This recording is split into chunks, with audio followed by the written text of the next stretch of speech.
Earlier today on what I consider to be my main channel, which is Strip Cover Lit, a channel about books, I made a video very similar to this about dark academia. Very similar to this in regards to the fact that this is a video I've wanted to make for some time. It's a subject matter that I've wanted to delve into for a very long time now, but I was never really quite sure. I don't really have a whole lot of editing skills, etc. And I decided, screw it. Let's just go in. Let's go hog wild. Let's explore the Sigma male, the Sigma type personality, the Sigma grind set, and all of that. But it, I guess, has to be put out up front that Sigma isn't a real psychological term, but psychology is only real insofar as it is useful or informative. And I think that what we have garnered from the explosion of attention towards Sigma male grind set, the mimetic culture of Sigma, the mimetic quality of the Sigma, the ideas surrounding the grind set, etc. This has to be something that's real, because this is describing something that is very out there. This is describing something that seems to be very popular. This seems to be describing something that is very real for people, in that it seems to be a way that many people, want to describe themselves. So there has to be some real world quality to this. And we'll get into a little bit of what we'll get a little bit into why something like this might be identifiable, might be readily identifiable in the more pop culture realm, is because it basically existed before, but did not have the Sigma sort of idea attached to it.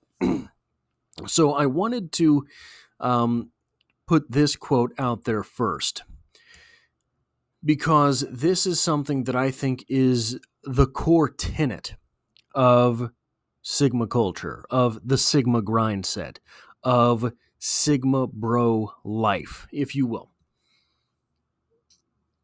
What is a Sigma? What is it understood to be? It's a lot of the qualities of an alpha type personality, but a great big middle finger to the establishment. It is a lot of what it means to be a popular person without the other people. It is a great big part of being a hero without a sidekick, though sometimes the Sigma type heroes do find themselves a sidekick. But a hero without the law and order side of things, as we will see later. Now, what is that? It is a disenfranchisement. It is a separation from. It is the lone wolf, as Sigma types are normally described. Why would this be so popular in pop culture right now, so readily accepted by so many men in today's world? Well, why would so many men in today's world be willing to tell the world, screw off? It's because we have been disenfranchised anyway. That, I think, is the core ethos at the center of the Sigma grind set, Sigma male type of movement. If you're going to disenfranchise us anyway, if I'm going to be cast off anyhow, that doesn't mean I have to be a beta. That doesn't mean I have to will myself into the back seat. No, I'll drive my own car on a road where no one knows. That seems to be what is behind much of this movement. So I wanted to, and I know, Wikipedia is not the greatest source. And as I went through in my Dark Academia video earlier, absolutely befuddling some of the choices that they make. But I wanted to see what they said about Sigma male. And this is what I found. Sigma male is an internet slang term to describe solitary masculine men. The term gained prominence with internet culture during the late 2010s and early 2020s and has inspired numerous memes, graffitis, I think it's graffito, and videos. It is used to denote a male who is equivalent to an alpha male but exists outside of the alpha beta male hierarchy as a lone wolf. In the manosphere, it is regarded as the rarest kind of male. In 2023, hashtag Sigma gained over 46 billion views on the social media platform TikTok. The term first appeared in a blog post by American writer Vox Day. Later, California plastic surgeon John T. Alexander published the book The Sigma Male: What Women Really Want. In 2018, the term appeared on YouTube, and in 2021, it went viral after a tweet by Lily Simpson. The term Sigma male has also taken on an ironic and satirical meaning, often mocking the concept of the manosphere and the ideas of hustle culture, with bizarre and nonsensical actions being considered part of the Sigma male mindset or quote-unquote grindset. On social media, the term is often used to describe idealistic, masculine fictional characters from films and TV shows. Notably, the actor Christian Bale's portrayal of character Patrick Bateman from the 2000s film American Psycho is often cited as an ideal representation of the Sigma male, both through memes and unironic discussion. I have never seen anyone unironically talk about Patrick Bateman as the ideal. Ironically, double ironically, the Christian Bale representation of Bruce Wayne is one that I think the greater manosphere would actually cite as the ideal Sigma male.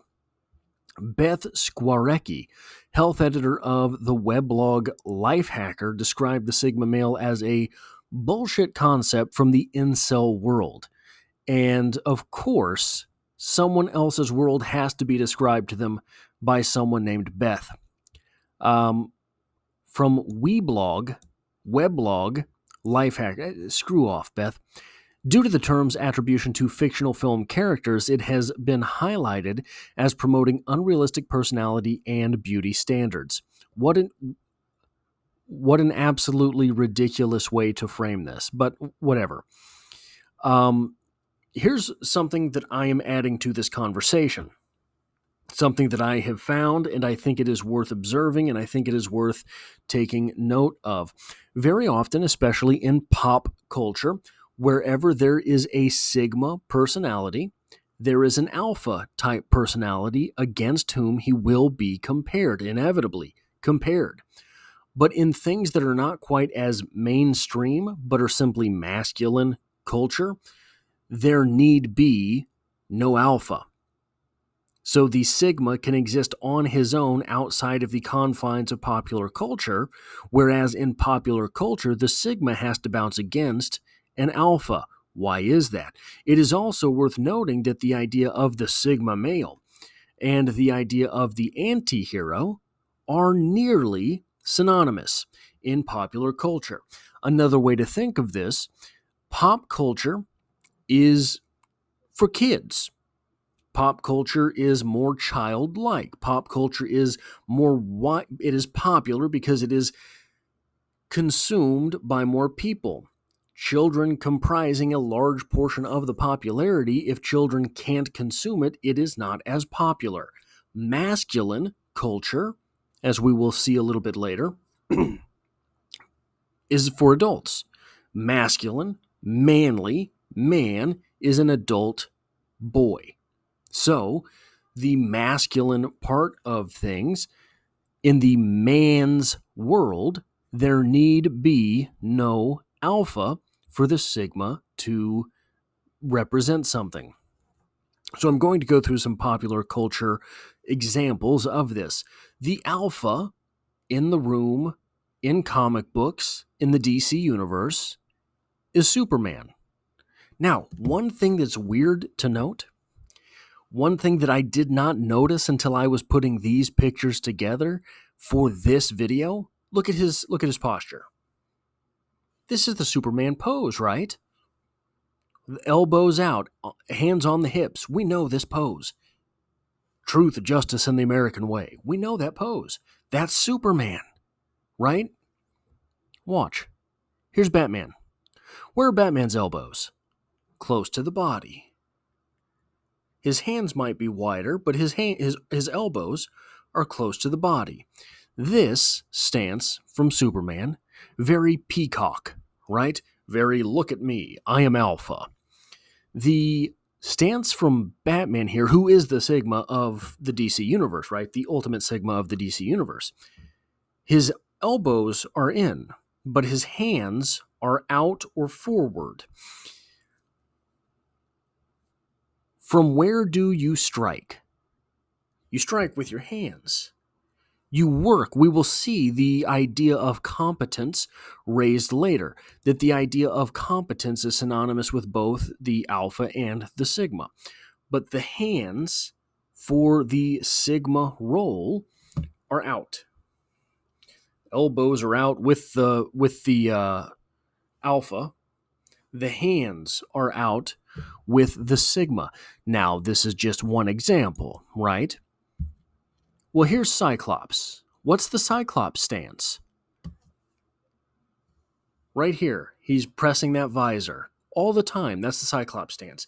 If you know you were in the world of Marvel Comics and you see this shadow, this silhouette, one elbow out here, one elbow out here, you know that's Cyclops. That's his stance. He's the alpha of the X-Men. The letter of the law leader of the X-Men, favored by Charles Xavier. The Sigma of the X-Men, you guessed it, Wolverine. Where are his elbows? That's as classic a Wolverine stance as you're going to see. Elbows tucked, hands out. Another thing that we can recognize with the alpha sigma dichotomy, oftentimes the alpha is named something that is humanizing or humanoid. Superman. The super of the man. Cyclops, those Cyclopses were not human, they were humanoid. Those are the alpha types.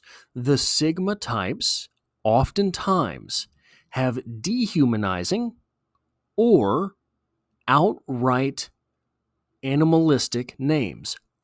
Batman, Wolverine, both named after animals. One pair that I did not include on here is I would suggest that in the Avengers world, Captain America is the alpha, right? America, Captain, is a humanoid role. America is a place of humans. Captain America's stance, he's got his shield, and he's got his salute. So, elbows out. Iron Man of that group is the Sigma. He plays by his own rules. He has his money on his own. Iron is not very humanizing. What is Iron Man's stance? Elbows tucked. He has his arms down at his sides with his repulsors out, right? You know that stance. I didn't get those pictures in here. I blanked on that one. But again, those same rules apply. Now, that's pop culture. That's childish. Not childish, but aimed more towards children or accepting more of children. If we move towards more adult type texts, now, I would argue that Star Wars is more adult than comic books. Star Wars started as a movie brand. Star Wars has some pretty extreme violent, bloody, but pretty extreme, people losing limbs, etc., in that first 3 movie series. It is fantasy, but kind of moves into the realm of sci-fi, and sci-fi more an adult kind of. I say it moves more into sci-fi because there's a lot of technology in it. The fantasy part is not just magic. There's a lot of technology worked in. There's a lot of spacefaring worked in.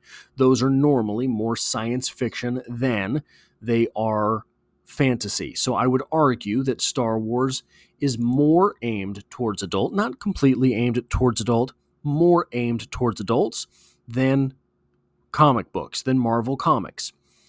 In Star Wars, the Mandalorian can carry his own show. He is, at heart, it's a Western, but at heart, he is a Sigma type personality. He creates his own rule set. He is very good at things, and he does not need your approval. The Man with No Name, Clint Eastwood, those characters, very Sigma type. Leave me alone. I've got things to do. If someone truly needs help, I will help. But I have my own life to live, and at the end of the day, I'm going to disappear into the desert. Sting, one of the more interesting cases on this list, to me at least. Why? Sting represents the transition from Alpha into Sigma. Sting, at the beginning of his WCW career, was known as the Franchise. How much more establishment can you get than basically being called Establishment? He was known as the Franchise, very alpha. His presentation, very alpha. Short blonde hair, great big muscles on display, bright colors. And then when he felt that, so the storyline went that he thought that a lot of the WCW guys backstabbed him when the NWO came in. What did he do? He disappeared the way a Sigma might, claiming his own space, going his own way, and then creating his own rule set, coming back with the bat. That's not very alpha-like, carrying a weapon like that into a manual combat arena. But it was his rule, not yours. He was not the good guy anymore. He was not WCW Establishment. He dropped the Franchise nickname and became an outsider. Became dark and brooding, kind of Batman-ish, carrying a bat, by the way, put his muscles away with that big leather coat, covered up his handsome face. He did wear face paint before, but in this sort of area, now his face is completely covered. By the way, and this was true before he became the Sigma type, but by the way, what's the animal represented with his name? It's a scorpion. It is not humanizing. It is a bug. An arachnid, I think, right? So that is an interesting note from the pop culture world. Now, I think that the dichotomy between children's texts and adults' texts with respects to the alpha-sigma relationship is pretty clear. Why do sigmas have to have an alpha present in a child's text? The sigma, or the antihero, is known for creating his own set of rules and philosophies. Perhaps the reason that the Sigma has to have an alpha to bounce off of in generally more popularly accepted texts is because for the child to be able to create his own set of rules, He has to accept the fact first that there is a role model represented by the alpha type personality that lets you know the rules are there for a reason and you can be successful following the rules. That is a legitimate choice. Really, it makes you the classic good guy. It makes you Superman as opposed to Batman. Superman has a whole lot more fun than Batman. It makes you Cyclops rather than Wolverine. Cyclops has friends to lean on if something goes wrong. Wolverine's probably in the middle of the woods. So, what is it that the Sigma type represents? Someone who goes their own way. That's first and foremost. This is someone who does not need the approval of others. There are, in relation, so when we look at these texts here, when we look at these movies here, these comic books here, this is an alpha leading a sigma. This is an alpha leading a sigma. This is a sigma on his own, largely. This is a sigma on his own. This is a sigma, mostly, on his own. There are darker texts, however, darker texts where it is a sigma who leads someone else. Texts like Fight Club. Tyler Durden is letter of the law sigma. Now, he doesn't get much more sigma than Tyler Durden, making narrator a beta follower. The way that, for example, in the comic books, the Flash is a beta character in the Justice League. Colossus is a beta character in the X-Men. I do not mean this in the insulting type fashion that we often see it sort of framed as. Mad Max Fury Road becomes a leader of other people. And Logan. Same Wolverine character, but in this movie, he becomes the actual leader of a group of people who are in trouble. This is a much darker film than the other X-Men entries, where you have a Storm or a Cyclops leading the group. Right? That very darker Logan. So, in true Sigma fashion, I don't have any friends. So I went to ChatGPT to see what ChatGPT could tell me about the Sigma male term. ChatGPT says, a Sigma male is a term from pop psychology and online subcultures that refers to a solitary, self-reliant man who operates outside traditional hierarchies, especially those defined by dominance, alpha, or submission, beta. He's often portrayed as quietly competent, emotionally independent, and disinterested in leadership, but capable of it when necessary. So I want to go back. I want to go back to this here. Where was it? A bullshit concept from the incel world. When you think of something as disparaging as that, a bullshit concept from the incel world. Solitary, self-reliant, operating outside traditional hierarchies, quietly competent, emotionally independent, disinterested in leadership but capable of it when necessary. Why does this type of culture need to be disparaged in that way by some random lady who writes for some random blog? It does not. Think the lone wolf archetype. That is, again, from ChatGPT. And finally, we have I took some of the graphics. Trait, independent. Description, doesn't need validation from others or social groups. That sounds great, right?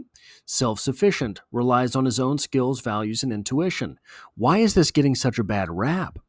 Quietly confident, doesn't seek the spotlight, but holds an inner certainty. Nonconformist, resists traditional roles, expectations, or status games. Observant, watches more than he speaks, thinks before acting, can lead but doesn't need to. If thrust into leadership, excels but prefers autonomy. Why is this being disparaged? It's because it's masculine. It's because it doesn't say, oh, goodness gracious, tell me your opinion about me. That's why this movement is getting disparaged in this way. Sigma versus other archetypes. Alphas are lead from the top, high visibility dominant, and recognize power. Betas are submissive or supportive, cooperative and loyal, and they love belonging and stability. That's what motivates them. Sigmas reject the hierarchy. Minimal but magnetic social presence. Their motivation are freedom and authenticity. Part of the reason that Sigma type such and such gets such a bad rap today is that the world right now is full of betas who have been told their whole lives that they're alphas and are operating as such. They think that the need for belonging and stability makes them recognizably powerful. It does not. So I think that there are a lot of things that are leading to the disparagement of this sort of movement. And I think that there's a lot of people who do not consider themselves perhaps as Sigma, but aspire to be something like these ideals and find their way towards that subset of online culture. Bring a little bit of that into their own world on a daily basis.